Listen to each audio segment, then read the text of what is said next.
देश के प्रधानमंत्री जी को गाली देना, उनके विरोध में नारे लगवाना, देश के गृह मंत्री जी के विरोध में गाली के नारे लगवाना, चोर चोर के नारे लगवाना, मुझे लगता है ये असंसदीय है। मुझे लगता है इस प्रकार की परंपरा बंगाल जैसे उच्च स्तरीय सदन में कभी नहीं रहा होगा, जिस प्रकार का मर्यादा का खंडन आज ममता बनर्जी जी ने किया है। उनका सर कलम कर देना चाहिए और एक तस्तरी में या एक प्लेट में प्रस्तुत करना चाहिए। उनके एक नेता ने कहा था बंगाल में। कुछ दिन पहले बिहार में हमने देखा प्रधानमंत्री जी के माता जी के लिए किस प्रकार की भाषा का प्रयोग किया गया। देखिए, ये फ्रस्ट्रेशन है। ऑपोजिशन जानती है कि वह कोई चुनाव जीत नहीं पा रही है, उसके हाथ में कोई एजेंडा नहीं है। भारतवर्ष आगे बढ़ रहा है, रिफॉर्म हो रहा है। देखिए, बंगाल के विधानसभा में 3 दिवसीय सत्र चला। उस सत्र के दौरान जिस प्रकार का व्यवहार आदरणीय ममता बनर्जी जी का रहा है, वो बहुत ही मन को दुख पहुंचाने वाला व्यवहार रहा है और कभी भी सदन के इतिहास में इस प्रकार का व्यवहार देखने को नहीं मिला है।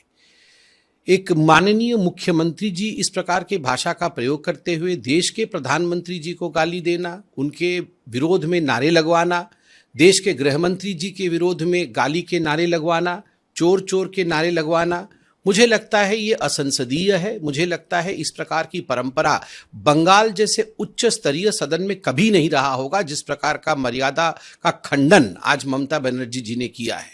और किस लिए किया है? जो ये SIR बिहार में चल रहा है उसको लेकर किया है।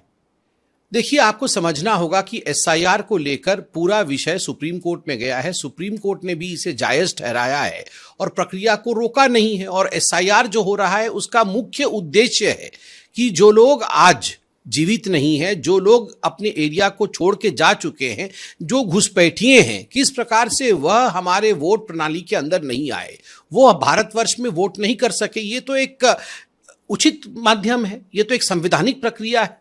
आज ममता बनर्जी जी ने घुसपैठियों को बचाने के लिए जिस प्रकार से नारे लगवाए हैं, हिंदुस्तान के नेताओं के विरोध में नारे लगाए, हमारे शुभेंदु अधिकारी जी जो प्रतिपक्ष के नेता हैं, जब उन्होंने इन विषय पे सवाल उठाए तो एक अलोकतांत्रिक तरीके से उनको सस्पेंड करवाया गया। हमारे बाकी नेताओं को सस्पेंड किया गया। हमारे चीफ विप को घसीट करके बाहर निकाला गया।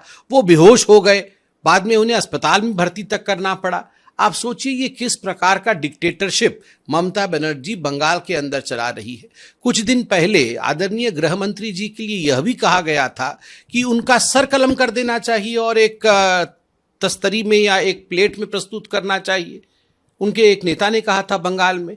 कुछ दिन पहले बिहार में हमने देखा प्रधानमंत्री जी के माता जी के लिए किस प्रकार की भाषा का प्रयोग किया गया। देखिए, ये फ्रस्ट्रेशन है। ऑपोजिशन जानती है कि वह कोई चुनाव जीत नहीं पा रही है, उसके हाथ में कोई एजेंडा नहीं है।